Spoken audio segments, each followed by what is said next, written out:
13 मार्च को दुनिया भर में मनाया जा रहा है world kidney day. Chronic kidney disease के बारे में जागरूकता फैलाने के मकसद से मनाए जाने वाले इस दिन के बारे में बात करने के लिए हमारे साथ मौजूद हैं एम्स के नेफ्रोलॉजी डिपार्टमेंट के एचओडी डॉक्टर संजय के अग्रवाल। डॉक्टर संजय, बहुत बहुत स्वागत है आपका इस शो में। हम आपसे सबसे पहले जानना चाहेंगे कि इस दिन की क्या अहमियत है, खासतौर पर भारतीय परिप्रेक्ष्य में, इंडियन कॉन्टेक्स्ट में। देखिए, kidney disease particularly chronic kidney disease world में बहुत ज़्यादा कॉमन है और इसीलिए पब्लिक को अवेयर करने के लिए, पब्लिक है, पॉलिसी मेकर हैं या डॉक्टर्स हैं, उनको अवेयर करने के लिए ये मुहिम 2006 से शुरू हुई थी और ये हर थर्सडे मार्च के सेकेंड थर्सडे को मनाया जाता है। और इसकी इम्पोर्टेंस ये है कि इसमें जो लोग किडनी डिजीज़ पेशेंट को की केयर करते हैं, उनका मकसद ये है कि किडनी डिजीज़ के बारे में जनरल पब्लिक और लोगों को अवेयरनेस हो ताकि उसका बचाव कराया जा सके। जी, एक सबसे बड़ी बात आती है कि एक स्वस्थ किडनी कितनी ज़रूरी है हमारे शरीर में, क्या क्या फंक्शंस होते हैं इसके? देखिए, किडनी डिजीज़ यूरिन बनाती है और बॉडी को क्लीन करती है, ये तो सबको मालूम है। लेकिन जो नहीं मालूम है कि जो ब्लड प्रेशर नॉर्मल पर्सन का मेंटेन होता है वो किडनी की वजह से होता है। लोगों की भावना ये है कि शायद हार्ट से ब्लड प्रेशर का लिंक है, तो बॉडी में नॉर्मल ब्लड प्रेशर के लिए हार्ट का फंक्शन ज़रूरी है, बट हार्ट इफेक्ट होता है ब्लड प्रेशर से, बट नॉर्मल किडनी का फंक्शन ज़रूरी है कि ब्लड प्रेशर नॉर्मल रहे। तो एक तो ये यूरिन बनाने के अलावा ब्लड प्रेशर नॉर्मल मेंटेन रखता है। दूसरा, जो बॉडी में हीमोग्लोबिन जिसको हम लोग मेज़र करते हैं, वो नॉर्मल स्वस्थ आदमी के लिए जितना ज़रूरी है वो भी किडनी की फंक्शन है जी। तीसरा, जो बोन्स बॉडी में स्ट्रेंथ होती है, वो बोन्स की नॉर्मल स्ट्रेंथ के लिए भी किडनी का फंक्शन ज़रूरी है। तो ये यूरिन बनाने के अलावा ये 3 फंक्शन और बहुत इंपॉर्टेंट है जो कि किडनी करती है, जो अक्सर लोग नज़रअंदाज कर देते हैं, पता भी नहीं होता इस बारे में, जागरूकता मालूम नहीं होता कि ये किडनी मतलब एक ब्लड प्रेशर की अगर धारणा लें, वही एक बड़ी मेजर धारणा है कि लोग ब्लड प्रेशर को हार्ट से जोड़ते हैं और किडनी से नहीं जोड़ते, जबकि रियलिटी है कि नॉर्मल ब्लड प्रेशर के लिए किडनी का नॉर्मल होना जरूरी है। सर, इस बार की थीम जो है वो chronic kidney disease and ageing की, तो ये थीम इस दिन के लिए क्या अहमियत रखती है? आखिर ये बीमारी क्या है, किस तरह से फैलती है?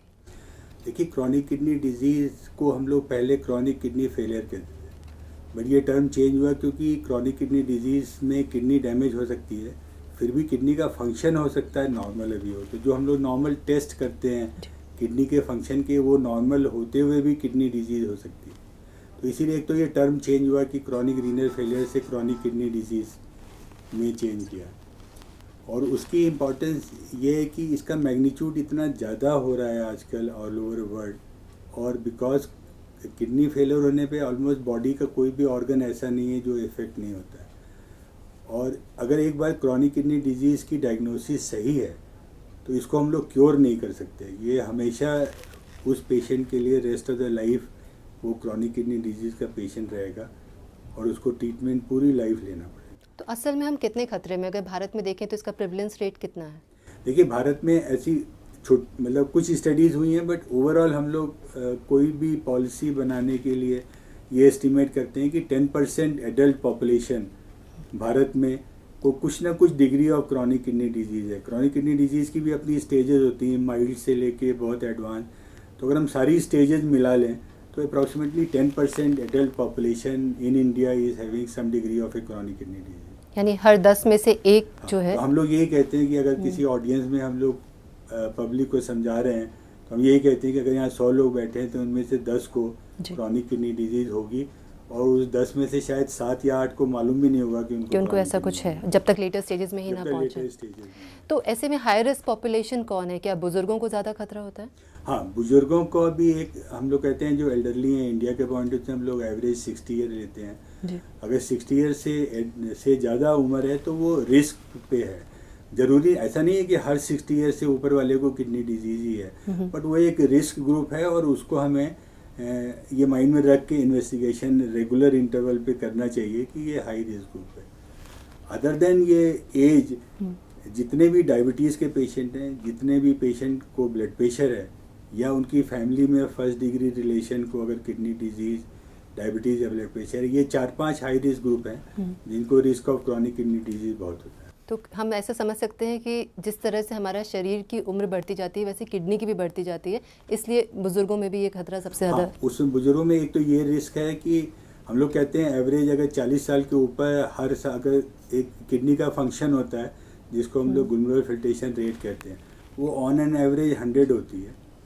तो हम लोग कहते हैं 40 साल के बाद हर 10 साल पे 10 ml ग्लोमेरुलर फिल्ट्रेशन रेट कम हो जाती है। तो अगर 60 ईयर का नॉर्मल हेल्दी पर्सन है उसकी भी ग्लोमेरुलर फिल्ट्रेशन रेट 100 ना होके 80 होगी, और 80 पे तो हम नॉर्मली किडनी डिजीज़ बोलने लगते हैं अगर किसी की GFR 80 है। तो इसलिए मानते हैं कि एक तो ये एजिंग, किडनी भी एज करती है तो वो रिस्क फैक्टर है कि उतना सपोर्ट किडनी नॉर्मल बॉडी को नहीं कर पाएगी। प्लस कुछ और कारण होते हैं जो एज में ज़्यादा होते हैं, जैसे ब्लड प्रेशर एल्डरली में ज़्यादा होता है, कुछ बीमारियां हैं जैसे प्रोस्टेट है और बीमारियां हैं वो इन लोगों में ज़्यादा होती हैं। तो overall elderly person is a high risk for chronic kidney disease. आपने कहा कि क्रॉनिक किडनी डिजीज़ के कई स्टेजेस हैं, तो अगर ये 5 स्टेजेस हैं तो क्या हर स्टेज में मरीज़ की पहचान आसानी से हो सकती है या फिर थोड़ा रिस्क? आपने बहुत अच्छा क्वेश्चन किया। अगर स्टेज 1, 2 और 3 में नंबर ऑफ पर्सन अगर हम लोग 100 लें टोटल क्रॉनिक किडनी डिजीज़ के, तो स्टेज 1 और 2 और 3 मिला के शायद 60% या 70% लोग होंगे क्रॉनिक किडनी डिजीज़ के। और इन लोगों को कोई सिम्टम भी, ज़रूरी नहीं कि सिम्टम हो, ये भी हो सकता है कुछ भी सिम्टम नहीं हो जी। तो इन लोगों की पहचान तभी हो सकती है जब हम इनके में टेस्ट करें जानने के लिए कि हाँ इनको कोई किडनी प्रॉब्लम है या नहीं। अगर हम सिम्टम का वेट करते हैं for diagnosis of chronic kidney disease तो हम शायद स्टेज 4 में या स्टेज 3 में पहली बार डायग्नोज कर पाएंगे, जबकि किडनी करीब 70% से 75% ऑलरेडी डैमेज हो चुकी होगी जी। तो उस स्टेज में डायग्नोज करने का मतलब ये है कि हमने ऑलरेडी अच्छा खासा लेट कर दिया है, और तब हम सिम्टोमेटिक ट्रीटमेंट के अलावा शायद बहुत ज़्यादा पेशेंट को बेनिफिट नहीं कर। तो समय पर स्क्रीनिंग बहुत ज़रूरी है, इसीलिए हम लोग कहते हैं जो हाई रिस्क ग्रुप हैं जिसमें चांस ऑफ, अब ये एक एक्सट्रीम ये हो सकता है कि हम होल पॉपुलेशन को स्क्रीन कर लें जी। वो Indian circumstances is not a practical thing considering population of India. इसीलिए हम लोग कहते हैं कि जो हाई रिस्क ग्रुप है इसका वंस इन ए ईयर हमें रेगुलर टेस्टिंग करनी चाहिए। और वो कौन से टेस्ट होते हैं? वो टेस्ट हम लोग बहुत सिंपल है, यूरिन में प्रोटीन का टेस्ट होता है जो कि मतलब अगर आप मार्केट में देखें तो कुछ डिपिस्टिक आती है, वो पर्सन घर में भी अपने आप कर सकता है, उसमें पॉजिटिव निगेटिव आ जाता है जी। तो अगर डॉक्टर के पास नहीं जा रहे हैं, अगर वो खुद कर सकते हैं, अगर पॉजिटिव आता है then they can go to the doctor. इसके साथ एक किडनी फंक्शन टेस्ट होता है जिसको सीरम क्रिएटिनिन कहते हैं। तो अगर हम बहुत सोफिस्टिकेटेड टेस्ट नहीं करें, खाली ये यूरिन में प्रोटीन और ब्लड प्रेशर नाप रहे हैं, ब्लड शुगर कर रहे हैं, यूरिन में प्रोटीन है और सीरम क्रिएटिनिन, और ये 4 टेस्ट कर रहे हैं, इससे हम करीब 60-70% patient of chronic kidney disease की डायग्नोसिस आराम से कर सकते हैं। लेकिन सर शायद आयरनी ये है कि लोग शुरू की स्टेजेस में पहुंच ही नहीं पाते हैं, ये टेस्ट कराते ही नहीं हैं और लेटर स्टेजेस में ये पता चल रहा होता है। तो ऐसे में वो कौन से सिम्टम्स होते हैं जो आते हैं अगली स्टेजेस में जाके? हम पहले ये कहना चाहेंगे एक्चुअली वर्ल्ड किडनी डे का यही पर्पज़ है जी कि आप उस स्टेज को वेट नहीं करें जबकि आपको सिम्टम हो। तो जो लोग रिस्क में हैं उनको रेगुलर, अगर सिम्टम नहीं भी हैं तब भी वो टेस्ट रेगुलर हर साल के इंटरवल। और आपने बताया बहुत सस्ते टेस्ट हैं, कुछ कॉम्प्लिकेटेड नहीं है, बहुत इजी टेस्ट है। ऐसी शायद कोई भी लेबोरेटरी नहीं होगी जहाँ पे ये टेस्ट नहीं हो सकते, ये इतने सिंपल और सस्ते टेस्ट। जी। और किस तरह के सिम्टम्स आते हैं आगे जाकर जिससे लोगों को आगाह रहना चाहिए? देखिए अगर हम सिम्टम देखें कि किडनी फेल हो जाती है तो हमें उससे लेना चाहिए कि अच्छा नॉर्मल किडनी का फंक्शन क्या है जी। तो जैसे नॉर्मल किडनी ब्लड में सॉल्ट और फ्लूइड को कंट्रोल करती है, ये यूरिन बनाती है तो उसको निकालती है। तो किडनी फेल कर जाती है तो हाथ पैरों में सूजन आने लगती है। किडनी फेल करती है तो ब्लड प्रेशर होने लगता है पेशेंट को, हाथ पैर में सूजन आती है, ब्लड प्रेशर होता है। उसको चूँकि हीमोग्लोबिन नहीं नॉर्मल बन पाता है तो उसको जो हम लोग एनीमिया बोलते हैं, खून की कमी, वो होने लगती है और एनीमिया के सिम्टम सारे आने लगते हैं। वीकनेस होने लगती है, वो एफर्ट उसका कम हो जाता है, जल्दी थक जाता है काम करने पे। बोन वीक हो जाती है तो बोन्स में पेन होने लगते हैं, या छोटी मोटी चोट लगे उससे फ्रैक्चर हो जाता है। तो ये पैर में सूजन आना, ब्लड प्रेशर ज़्यादा होना, खून की कमी होना, माइनर इंजरी से बोन का फ्रैक्चर होना, इसके अलावा इन लोगों को रिस्क ऑफ इन्फेक्शन बहुत हो जाता है तो इनको जल्दी जल्दी इन्फेक्शन होने लगते हैं जी। तो ये अगर 5-6 सिम्टम हम लें, और इसके अलावा यूरिन करने में अगर कोई प्रॉब्लम है वो अपने आप में सिम्टम इंडिकेट करता है कि हाँ यूरिन में कोई प्रॉब्लम हो सकती है। जैसे उसको यूरिन में ब्लड आ रहा है या यूरिन करने में पेन होता है या उसको बार बार यूरिन जाना पड़ता है या बहुत कम बार जाना पड़ता है, तो any change in urine habit is directly related to kidney, तो वो तो एक सिम्टम है ये इन सिम्टम के अलावा। अच्छा, तो ट्रीटमेंट के लिए आपको क्या लगता है कि देश में कितना इंफ्रास्ट्रक्चर मौजूद है? असल में जितनी बीमारी है, क्या उतना इंफ्रास्ट्रक्चर मौजूद है जिस लेवल पे फैली हुई है? देखिए, हम लोग सारी किडनी डिजीज़ को, क्रॉनिक किडनी डिजीज़ को लें तो करीब 10% है, जैसा हम लोगों ने बात करी जी। बट अगर एक्सट्रीम एज वाले को लें तो हम जो स्टेज 5 बोलते हैं, जिसमें मेडिसिन कंट्रोल नहीं कर पाती पेशेंट को, और इस स्टेज पे हमें डायलिसिस या ट्रांसप्लांट करना पड़ता है। तो अगर हम खाली स्टेज 5 लें तो इंडिया में in any year approximately 4 to 5 lakhs लोगों को लाइफ लॉन्ग डायलिसिस या किडनी ट्रांसप्लांट की ज़रूरत होती है। और अगर उसको देखते हुए अगर अभी देखें कि हम कितना कर रहे हैं, तो इंडिया में इस समय करीब 6,000 ट्रांसप्लांट इन ए ईयर होते हैं as compared to 4 lakhs what we need. बहुत बड़ा गैप है डिमांड बहुत सप्लाई बड़ा में। गैप है। इन टर्म्स ऑफ ए डायलिसिस शायद 30,000 to 40,000 लोगों को डायलिसिस शुरू कर पाते हैं, जी। और because of cost and infrastructure ना होने से इसके कुछ 20-30% लोग डायलिसिस के जिनको हम शुरू करते हैं लाइफ लॉन्ग डायलिसिस ले पाते हैं। तो अल्टीमेटली हम लोग कहते ये हैं कि जितने लोगों को ज़रूरत है, नॉट मोर देन 5 to 10% से ज़्यादा को हम डेफिनेट ट्रीटमेंट में सपोर्ट आजकल इंडिया नहीं कर सकती, इतना ही कर पाते हैं। तो 90% लोग विदाउट एनी डेफिनेट ट्रीटमेंट पाए हुए they lose their life at some stage on follow. मतलब बहुत ही घातक, बहुत ही खतरनाक बीमारी की तौर से सोसाइटी में फैली हुई है, जिसका हम लोग अपनी तरफ से इंफ्रास्ट्रक्चर हम मुहैया भी नहीं करा पा रहे हैं। तो और खर्च कितना है इस पूरे में? अगर जिन मरीजों तक सुविधा पहुंच पाती है उनको कितना खर्च करना पड़ता है? अगर कोई भी आदमी अगर रेगुलर डायलिसिस करा रहा है, वो चाहे पेट वाली डायलिसिस हो जिसको हम लोग CAPD बोलते हैं जी, या हीमोडायलिसिस हो जो ब्लड डायलिसिस हॉस्पिटल में होती है, इसके साथ जो दवा होती है, सबको मिला के करीब 30,000 के आसपास पर मंथ खर्चा होता है for rest of the life. और in terms of a transplant इससे चीपर है डेफिनेट, और ट्रांसप्लांट में क्वालिटी ऑफ लाइफ भी अच्छी होती है। तो हम लोग हमेशा यही कहते हैं कि आप बेटर है कि आप ट्रांसप्लांट कराइए rather than life long dialysis पे रुकिए। बट ट्रांसप्लांट के लिए मेजर इशू आता है कि कौन किडनी देगा। जी। फैमिली आजकल न्यूक्लियर होने लगी हैं, पेशेंट के पेरेंट्स एल्डरली होते हैं, they may not be fit for giving donation. छोटे बच्चों से हम ले नहीं सकते, he has to be major. क्या नियम क्या कहते हैं लाइव किडनी डोनेशन के? कौन कौन दे सकते हैं? डोनेशन में ये है कि person has to be major जी, and it should be voluntarily. सबसे मेजर बात ये है, उसके ऊपर कोई प्रेशर नहीं होना चाहिए फैमिली साइड से या सोसाइटी या किसी भी साइड से। वो अपने आप देना चाह रहा है, he should be major. Upper age के लिए हम लोग approximately 65 year to 70 upper age लेते हैं। उससे ऊपर वालों की, जैसा हम लोगों ने बात करी, किडनी की एजिंग होती है, तो अगर 70 साल से ऊपर वाले के हम ले रहे हैं जी। तो वो ऑलरेडी उसकी किडनी इस स्टेज में होंगी कि वो एक दे के अपनी लाइफ आगे नहीं कर सकता। और ये तो मेजर इशू है। ब्लड ग्रुप मिलना चाहिए, ऑल्दो आजकल क्रॉस ब्लड ग्रुप भी ट्रांसप्लांट होते हैं, बट मेडिकली फिट होना चाहिए।